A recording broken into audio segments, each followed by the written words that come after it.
자녀 교육.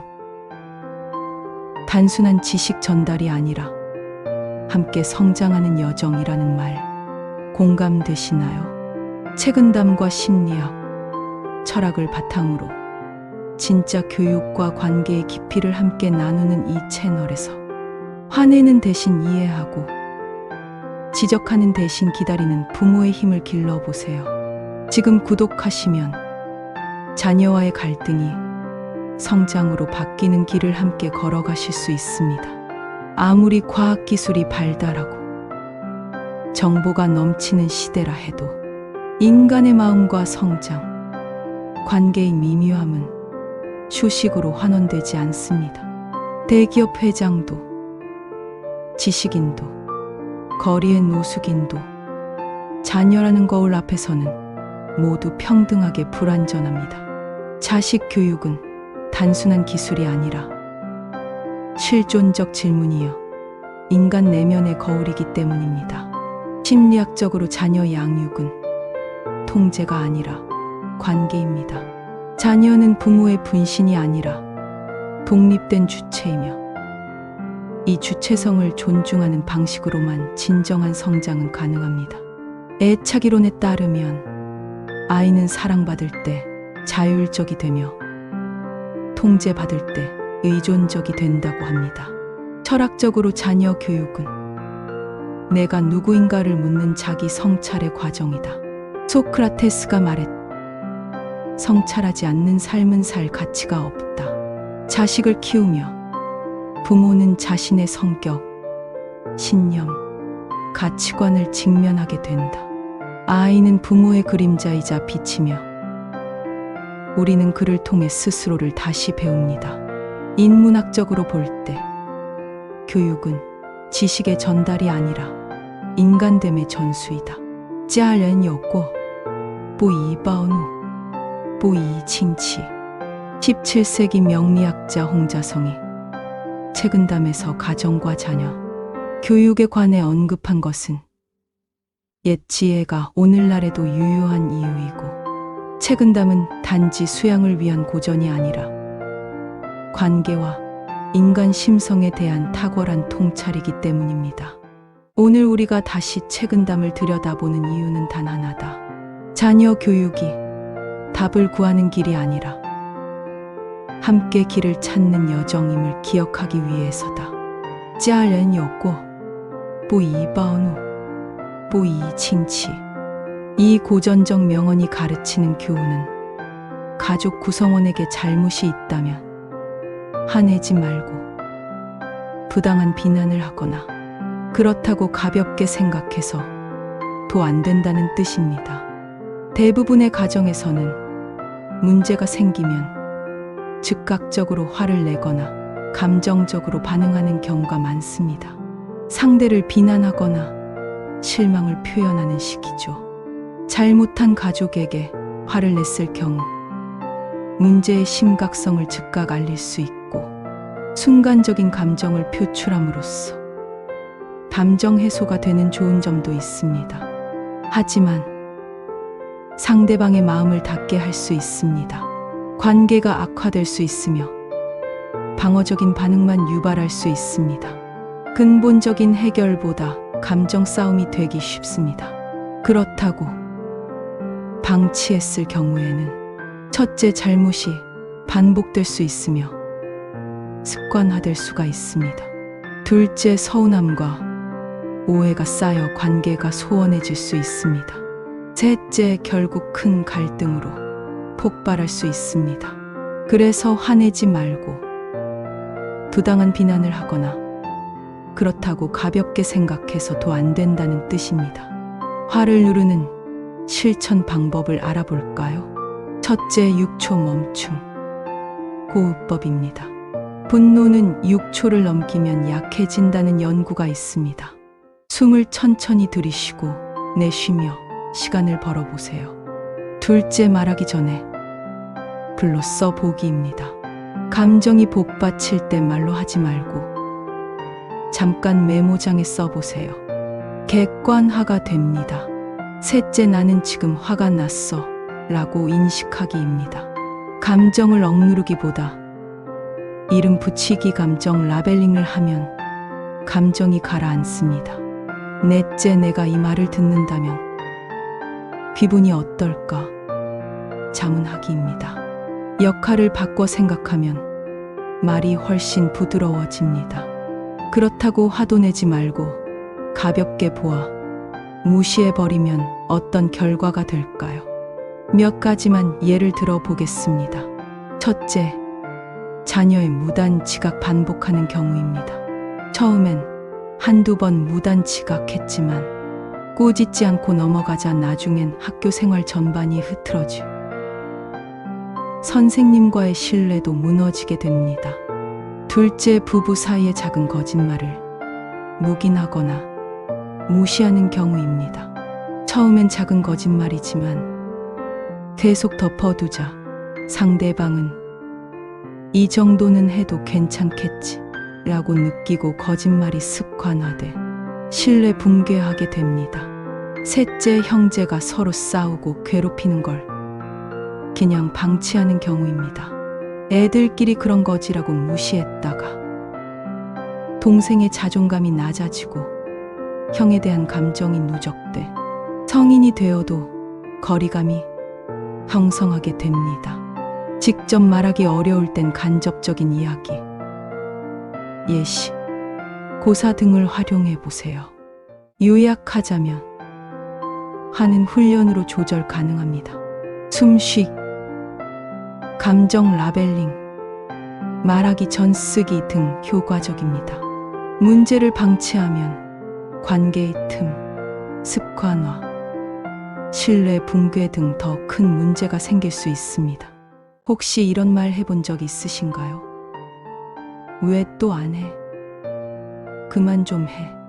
하지만 말보다 중요한 건 어떻게 말하느냐입니다.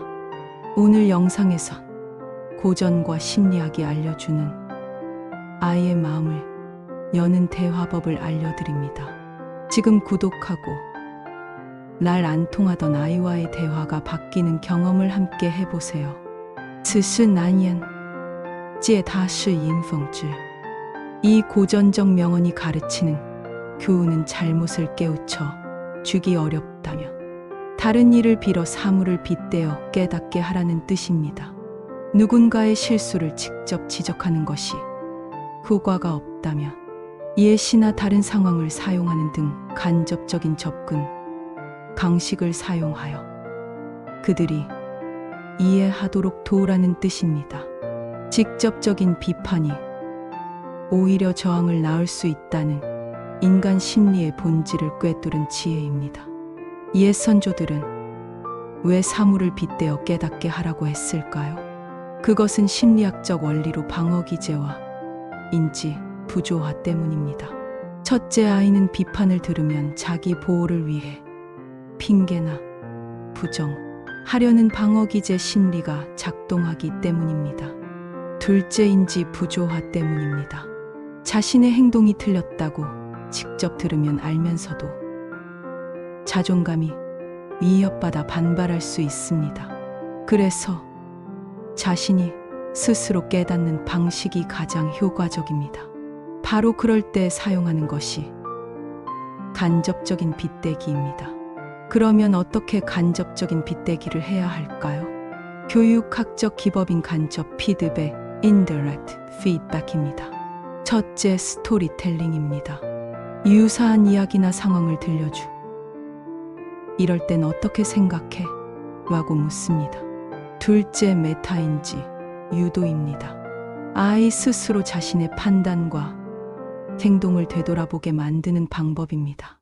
셋째, 모델링입니다. 제3자의 예시, 실제 사례나 역사적 인물 등을 통해 유사한 상황을 보여줍니다. 실제 첫째 예시를 보면 친구와 싸운 자녀에게 직접적으로 너도 잘못했잖아 대신에 간접 빗대기 사용을 해야 합니다. 엄마는 예전에 어떤 친구랑 오해로 다툰 적이 있었어. 그때 내가 너무 내 입장만 생각했던 걸 나중에 깨달았지. 상대방 입장에서 생각해보는 게 진짜 어렵더라. 너는 그런 적 없어. 라고 하여 아이가 자연스럽게 자기 행동을 떠올리게 합니다. 숙제를 미룬 아이에게 왜 숙제 안 해? 라고 직접 말하기보다 엄마도 예전에 중요한 마감일을 미뤘다가 큰일 날 뻔한 적 있어. 라고 하고 그때 좀 미리 준비했으면 훨씬 마음이 편했을 텐데 이번 주는 어때? 라고 아이에게 시간 관리의 중요성을 간접적으로 전달하는 것입니다. 게임만 하는 아이에게 게임 좀 그만해. 대신 아빠가 아는 어떤 학생은 게임을 너무 좋아했는데 결국 시험 때마다 후회만 했대. 라고 말해야 합니다. 조금만 시간을 조절했으면 훨씬 좋았을 텐데 참 안타깝더라. 라고 말하여 동기부여와 반성 유도 효과가 있습니다. 직접 지적하는 방식은 방어적 반항을 불러일으켜서 거리감을 증가시킵니다. 간접 빗대기 방식은 자발적 성찰을 유도할 수 있어 지적을 수용하고 변화합니다. 부모가 기억할 문장은 아이의 마음은 거울이 아니라 씨앗이다. 비추기보다 자라게 하라. 입니다. 대신 스스로에게 기다리고 성찰할 시간을 주세요. 시간이 지나면서 마음이 바뀌어 새로운 시각으로 세상을 바라볼 수 있을지도 모릅니다. 고전에서는 인유, 예시, 우화를 통해 상대가 스스로 깨닫게 만드는 지혜를 강조하세요. 예를 들면 자녀가 친구를 따돌렸다는 이야기를 들었을 때 엄마가 어제 본 드라마에 친구를 따돌리는 아이가 나오더라. 결국 그 아이도 외로웠고 친구들도 다 마음 아팠어. 우리라면 어떻게 했을까? 자녀가 스스로 상황을 연결해서 생각하게끔 유도합니다. 예를 하나 더 들면 제3자의 이야기를 활용하세요. 남편이 아이에게 너무 거칠게 대했을 때 오늘 친구한테 들었는데 남편이 아이에게 크게 화를 내서 아이가 말을 안 하게 됐다더라. 우리도 아이한테 좀 더 부드럽게 다가갈 수 있을까? 직접적으로 당신이 잘못했어 라고 말하지 않음으로써 방어 심리를 줄입니다. 마지막으로 격언고사를 인용해도 좋습니다. 물이 맑으면 고기가 살지 않는다는 말이 있어요. 너무 완벽함만 추구하면 사람들도 곁에 남기 힘들다는 뜻이래요. 상대방이 완벽주의나 비난 위주일 때 간접적으로 성찰을 유도할 수 있습니다. 우리 아이가 대학생이 되면 이제는 아무 말도 쉽게 할 수 없죠. 직접 말하면 상처가 되고 안 하면 답답하고 오늘 영상에선 말하지 않고도 전하는 대화법, 고전과 심리학이 알려주는 간접적인 소통의 기술을 소개합니다. 지금 구독하시면 아이와 진짜 소통하는 부모로 함께 성장하실 수 있습니다. 此事难言，借他是引讽之。 이 고전적 명언이 가르치는 교훈은 잘못을 깨우쳐 주기 어렵다면 다른 일을 빌어 사물을 빗대어 깨닫게 하라는 뜻입니다.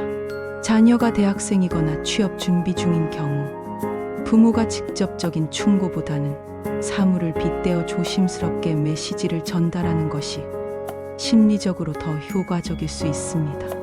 이는 간접적 피드백이나 narrative approach, 이야기, 비반 접근라는 심리학 교육 각적 기법으로 설명됩니다. 자녀가 대학생이거나 취업 준비 중인 경우에 어떻게 사물을 빗대어 깨닫게 할 수 있을까요? 심리학적 교육 각적 근거로 살펴보면 첫째, 심리적 방어, 회피, ego defense, avoidance입니다.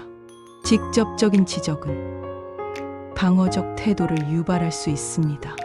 간접적 전달은 자존감을 해치지 않으면서 스스로 깨닫게 유도해야 합니다. 둘째, 내러티브 학습 narrative learning입니다. 자신의 경험이 아닌 타인의 이야기를 통해 자신을 객관화하게 합니다. 자기 동일시 self-identification을 통해 내면적 성찰이 일어나기 때문입니다. 셋째, 우회 학습 indirect learning. 이건 내 얘기가 아니야라는 전제를 통해 저항 없이 메시지를 수용하게 합니다. 예를 들면 첫째, 직업 선택을 두려워하는 회피형 자녀에게 다음과 같이 깨닫게 합니다. 요즘 뉴스에서 봤는데 취업보다 준비만 하다 30대가 된 청년들 얘기가 자주 나오더라. 처음엔 도전이 무서워서 미루다 보니 시간이 많이 갔다고 하더라고. 처음이 서툰 건 누구나 마찬가지겠지만 계속 망설이면 아무 일도 시작할 수 없다는 말이 기억에 남더라. 간접 개대기를 하며 본인을 직접 언급하지 않고 기사 속 타인을 통해 스스로 현재를 반성하게 하는 효과가 있습니다. 둘째, 완벽주의로 준비만 계속하는 자녀를 깨닫게 하는 예시를 보면은 어떤 친구 얘긴데 준비만 너무 오래 해서 결국 기회를 놓쳤대. 자기는 부족하다고 생각했는데 나중에 돌이켜보니 준비보다 시작이 먼저였다고 하더라고. 간접 기대기로 타인의 실수를 통해 자녀가 자신의 완벽주의를 돌아보게 유도할 수 있습니다. 셋째, 불평만이 많고 실행이 부족한 자녀에게 깨닫게 하는 예시를 보면은 예전에 나도 일하다 힘들다고만 하고 그만두고 싶다고 했던 적이 있었는데 옆에서 힘들다고 멈추면 더 힘든 일만 남는다는 이야기를 듣고 꽤 마음에 남았어 라고 하며 자신의 경험을 빌려 간접적으로 경고하면서 감정적 저항 없이 전달하는 효과가 있습니다. 여기서 간접 기대기 전달 팁입니다. 라고 하더라 형식으로 말할 것 3인칭 전달. 비교나 훈계가 아닌 공감의 말투로 전할 것. 가능하면 관련된 영화나 뉴스, 책, 주변 지인의 사례를 활용하세요. 이제 자녀가 대학생이 되면 말 한마디가 무겁게 느껴지죠. 말 안 하면 불안하고 하면 상처 줄까 걱정되고 오늘 영상에서는 말하지 않고 자녀를 움직이는 간접 대화의 기술, 고전과 심리학이 알려주는 실전 팁을 담았습니다. 지금 구독하시면 자녀와 부딪히지 않고 깊이 통하는 대화를 함께 만들어갈 수 있습니다. 40年皆他是因风知.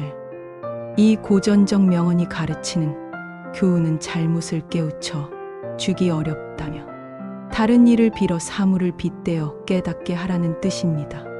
대학생 취업준비생에게는 어떻게 사물을 빗대어 깨닫게 할 수 있을까요?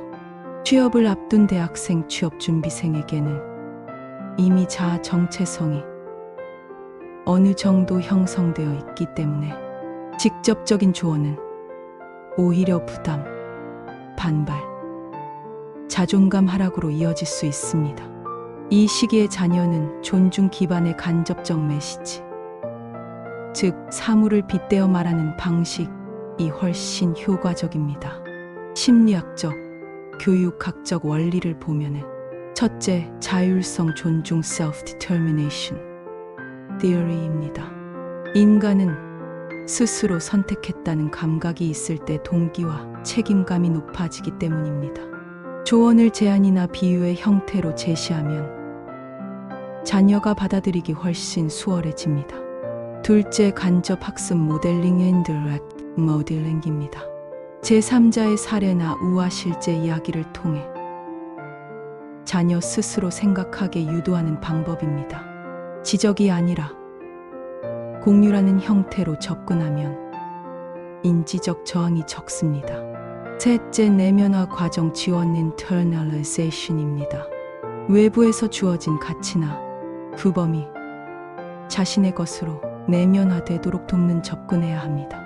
부모의 판단이 아닌 자녀의 판단을 중심으로 사고하게 만들어야 합니다. 취업을 미루는 자녀의 경우에는 어떻게 사물을 빗대어 깨닫게 할 수 있을까요? 이제 그만 놀고 취업 준비 좀 해. 직접적으로 지적을 하면 반감과 회피를 하게 됩니다. 간접 빗대기 예시입니다. 엄마 친구 아들은 원래 취업을 천천히 하려다가 갑자기 원하던 회사 공고가 뜨는 바람에 급히 준비해서 놓쳤대. 기회라는 게 생각보다 기다려주지 않더라. 라는 식으로 빗대어 깨닫게 해야 합니다. 기회의 시간성에 대한 메시지를 스스로 떠올리게 해야 합니다. 면접에 자신감 없는 자녀에게는 어떻게 사물을 빗대어 깨닫게 해야 할까요? 왜 그렇게 소극적이야? 라고 직접적 말하면 오히려 자존감 더 낮아지게 됩니다. 따라서 간접 빗대기를 해야 합니다. 아빠도 예전에 면접 앞두고 너무 긴장해서 아무 말도 못했어. 근데 나중에 그 면접관이 그러더라. 말이 완벽하진 않아도 자신 있게 말하는 사람이 기억에 남는다고. 그 말이 지금도 남아있어. 라고 말해야 합니다. 자신감보다 태도가 중요하다는 메시지를 스스로 이해하게 하도록 해야 합니다. 좋은 직장만 고집하는 자녀에게 어떻게 사물을 빗대어 깨닫게 할 수 있을까요? 직접 방법은 세상은 내가 원하는 대로 안 돌아가 라고 하는 것은 거부감을 유발케 합니다. 따라서 간접 빗대기를 해야 합니다. 요즘 유튜브에서 본 사람인데 처음엔 중소기업에서 시작했는데 작은 곳에서 실력을 쌓다가 결국 구글로 이직했더라. 첫 직장이 전부는 아니라는 말이 생각나더라. 직장의 가치는 브랜드가 아니라 성장성에 있다는 점을 자녀가 생각해 보도록 유도해야 합니다. 준비가 부족한 자녀에게 너 취업할 생각은 있니? 라고 직접적으로 지적하는 것 보다는 기회는 준비된 사람한테 오는 거더라. 라고 간접 빗대기를 해야 합니다. 소극적 태도를 보이는 자녀에게 왜 항상 자신 없어 보여? 라고 직접적으로 말하지 말고 자신 있게 말하는 사람이 저 설득력 있다는 말이 있어. 라고 간접 빗대기를 해야 합니다. 눈이 높은 자녀에게 현실 좀 알아라 라고 직접적으로 말하지 말고 처음엔 작은 회사였는데 결국 성장하더라 라고 간접 빗대기를 해야 합니다. 이 시기에 자녀는 정답을 구하는 것이 아니라 방향을 고민하는 중입니다. 부모는 지도자가 아니라 나침반이 되어야 합니다. 혹시 이런 생각 해보셨나요? 지금 말 안 하면 아이가 망가질지도 몰라.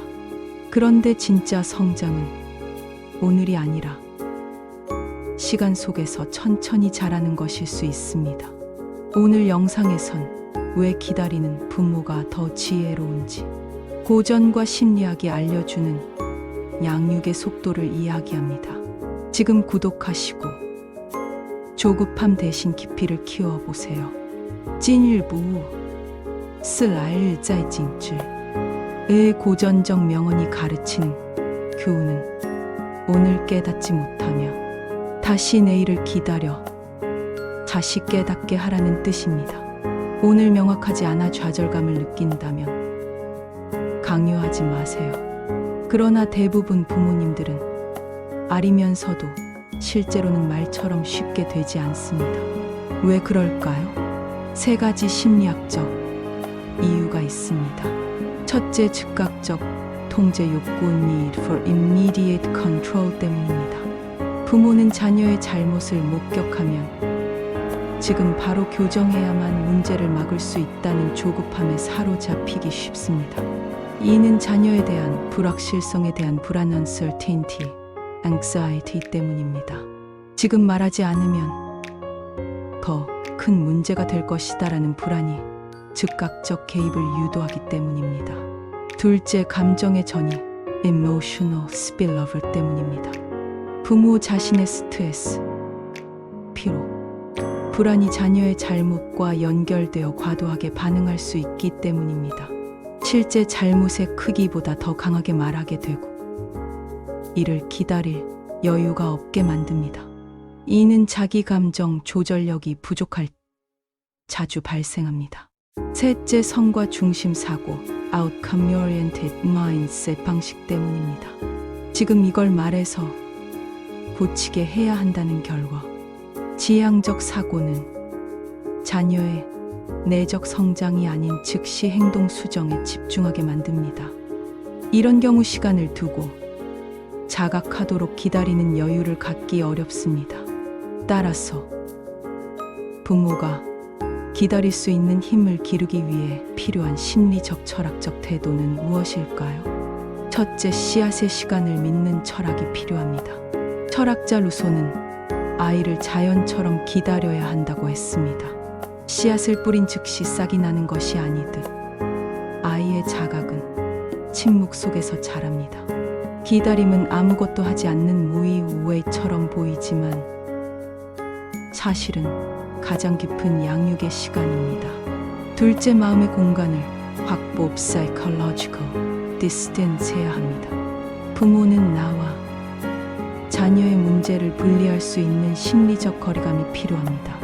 이것을 심리학에서 감정적 분할 emotional differentiation이라고 부릅니다. 아이의 문제는 곧 내 실패라는 감정적 동일시를 내려놓고 아이의 문제는 아이의 삶에서 자라나는 중이다라는 관점을 가질 때 기다림이 가능합니다. 셋째, 성장의 시간에 대한 신뢰가 필요합니다. 심리학자 칼 로저스는 사람은 내면에서 자발적으로 성장하려는 경향이 있다고 말했습니다. 오늘 못 알아들었더라도 내일 조용히 다시 들으면 아이가 받아들일 준비가 될 수도 있습니다. 이것을 믿는 것이 기다림의 미덕입니다. 정리하자면 부모가 조급해지는 이유는 통제욕, 불안, 감정 전이 때문이고 감정 분리, 자발적 성장 신뢰, 시간의 믿음 수용으로 기다리기 위한 자세를 가져야 합니다. 즉각적 교정이 우선인 사고는 부모가 조급해지는 이유입니다.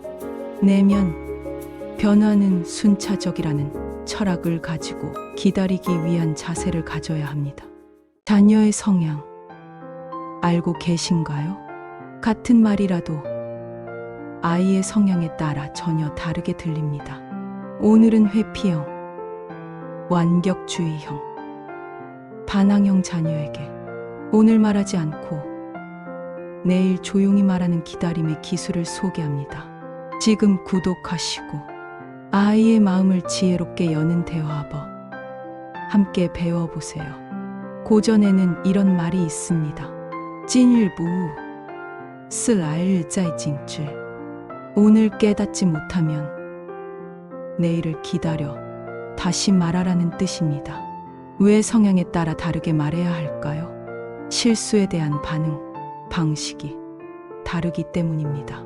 같은 말이라도 어떤 아이는 상처받고 어떤 아이는 반항하게 되죠. 첫째, 회피형 자녀. 지적을 두려워하고 잘못을 들으면 움츠러드는 아이입니다. 즉각적 지적은 자신감을 떨어뜨릴 수 있습니다. 기다렸다가 다음 날 산책 중 자연스럽게 말하세요. 어떤 대학생이 실수 하나로 기회를 놓쳤대. 그 얘기 들으니 그냥 내 생각이 나더라. 간접적으로 상황을 비춰주면 스스로 돌아보게 됩니다. 둘째, 완벽주의형 자녀.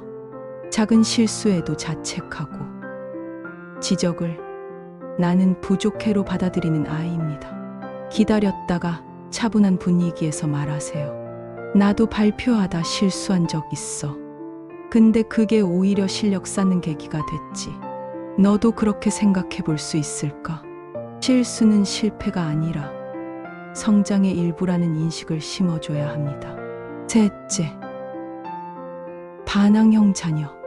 지적하면 바로 반발하고 자율성과 존중을 중시하는 아이입니다. 기다렸다가 감정을 가라앉힌 다음 물어보세요. 어제 말하고 싶었지만 참았어. 근데 만약 내가 너보다 어린애가 그랬다면 어떤 느낌일까? 직접적인 비난 대신 입장을 바꿔 생각하게 도와야 합니다. 요약하자면 회피형은 비유와 감정 배제, 완벽주의형은 실수 재해석과 경험 공유, 반항형은 입장 전환과 자율성 존중이 핵심입니다. 부모의 말은 시기와 방식에 따라 약이 되기도 하고 상처가 되기도 합니다. 오늘보다 내일 더 깊이 닿는 말이 자녀를 더 단단하게 키웁니다. 가족이든 조직이든 얼어붙은 마음은 어떻게 녹일 수 있을까요?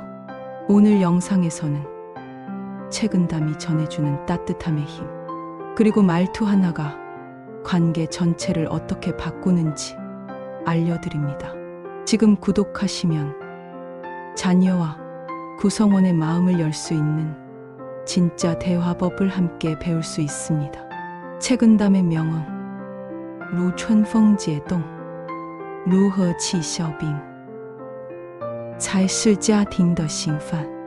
이 고전 문구는 봄바람이 언 땅을 녹이고 온화한 기운이 얼음을 녹이듯 하라. 그것이 가정의 모범이다. 라는 깊은 의미를 담고 있다. 이는 단순한 가정 내 훈육의 지침을 넘어 인간관계 전반에 걸친 심리학적, 철학적, 교육학적 통찰을 제공한다. 현대의 부모와 자녀, 혹은 리더와 구성원 간의 관계에서도 이 말은 여전히 유효하며 오히려 기술과 속도가 지배하는 시대일수록 그 가치는 더욱 빛을 발합니다. 첫째, 심리학적 해석입니다. 감정의 온도와 정서적 안전지대입니다. 심리학에서는 인간이 변화하고 성장하기 위해서는 무엇보다도 정서적 안전지대 emotional safety zone가 필요하다고 본다. 이는 곧 비난이나 통제의 언어가 아닌 수용과 공감, 그리고 일관된 지지가 존재하는 환경을 의미한다. 아이나 구성원이 실수를 했을 때 즉각적으로 비판하거나 차갑게 대하는 것은 얼어붙은 땅 위에 또 한 겹의 얼음을 덮는 것과 같습니다. 봄바람처럼 따뜻하게라는 표현은 바로 이 안전지대를 형성하는 핵심 열쇠이다. 실제로 긍정심리학에서는 따뜻한 피드백과 감정 조절이 자존감을 높이고 자율적 동기를 자극한다고 말한다. 특히 성장기의 자녀는 부모의 정서적 기류에 예민하게 반응하므로 따뜻함을 유지하는 태도는 장기적인 정서 발달에 결정적인 영향을 미칩니다. 둘째, 철학적 해석입니다. 온화함과 격대의 리더십입니다. 유가 로제아 철학에서 군자란 덕으로 이끄는 사람이며 그 영향력은 물리적 힘이 아니라 도덕적 감화 강화에서 비롯된다고 봅니다. 봄바람은 강압이 아닌 감화의 상징입니다. 즉, 가정을 다스리는 이상적인 리더란 권위로 누르는 존재가 아니라 자연스럽게 변화하게 만드는 따뜻한 힘을 가진다는 뜻입니다. 이는 노자의 무의자 연무, 외즈란 사상과도 맞닿아 있다. 인위적인 행동을 하지 않고 자연의 흐름을 따르라는 뜻입니다. 진정한 변화는 외부로부터 억지로 주입된 것이 아니라 스스로 깨닫고 자연스럽게 따라오게 만드는 부드러운 흐름 속에서 비롯된다. 이는 자녀 교육에서도 마찬가지다. 자녀에게 올바른 방향을 가르치기 위해선 부모가 그 길을 먼저 따뜻하게 걸어가 보여야 한다. 그래야 아이도 그 길을 자연스럽게 따르게 된다. 셋째, 교육학적 해석입니다. 권위적 통제보다 환경 조성이 중요합니다. 교육학에서는 구성주의 학습 이론을 통해 학습자는 수동적으로 지식을 주입받는 존재가 아니라 능동적으로 의미를 구성해가는 존재임을 강조한다. 이를 위해 필요한 것은 통제나 훈계가 아니라 스스로 배우고 깨달을 수 있도록 돕는 학습 환경의 조성입니다. 가정도 마찬가지다. 자녀에게 무엇이 옳고 그른지를 즉각적으로 정답처럼 제시하는 것보다 자녀 스스로 사고하고 판단하고 실천할 수 있는 여지를 주는 것이 훨씬 효과적이다. 즉, 얼음장을 녹이는 따뜻함은 사고와 성장을 자극하는 환경과 같은 의미이다. 예를 들어, 자녀가 거짓말을 했을 때 즉각적으로 왜 거짓말했어? 당장 사과해 라고 하는 것은 정서적 압박만을 가할 뿐 행동의 원인에 대한 이해나 반성을 유도하지 못합니다.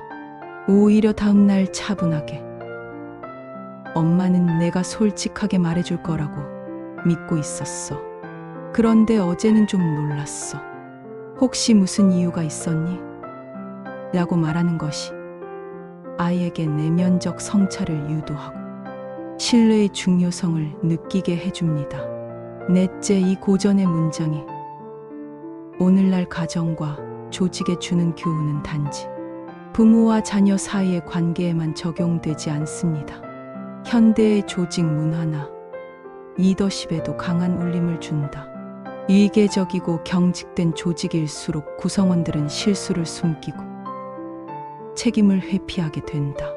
반면 심리적 안정감이 보장된 조직에서는 구성원이 자유롭게 의견을 내고 실수를 성장의 기회로 삼기 때문입니다. 봄바람처럼 녹인다는 것은 결국 말투 하나, 표정 하나, 듣는 자세 하나를 통해 신뢰를 형성하고 변화의 문을 여는 방식입니다. 가족이든 조직이든 관계는 냉기로는 유지되지 않는다. 따뜻함이 있어야 흘러가고 성장할 수 있다는 뜻입니다. 따라서 최근담의 루춘펑지의 동 루허치셔빙은 단순히 따뜻하게 대하라는 감상적인 말이 아니다. 이는 관계를 움직이는 심리적 구조에 대한 날카로운 통찰이자 변화를 이끌어내는 철학적 전략이며 교육적 실천의 방향을 제시하는 깊은 지혜입니다. 가정에서, 학교에서, 조직에서 이 고전의 가르침은 지금도 유효합니다. 변화는 억압이 아니라 따뜻한 기운으로부터 시작된다. 그것이 바로家庭的 싱판, 즉 가정의 이상적인 본보기입니다.